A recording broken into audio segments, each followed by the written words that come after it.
We have a little water trailer here,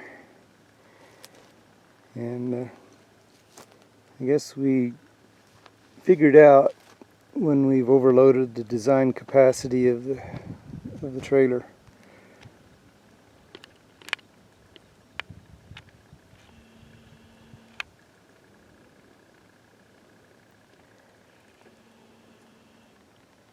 So, time for a little redesign and rebuild.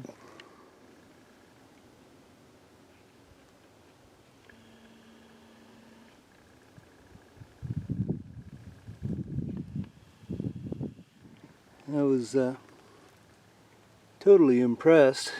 Let's get it here where I can see it.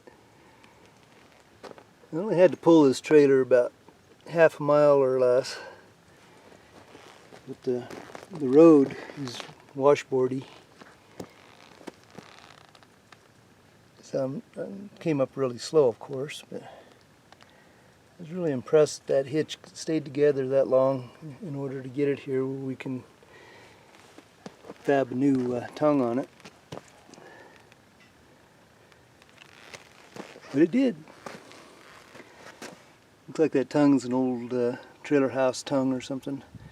So I'm really kind of surprised that it gave away like that. Hard for me to see my view screen in the sunshine, but I think I've got it right there.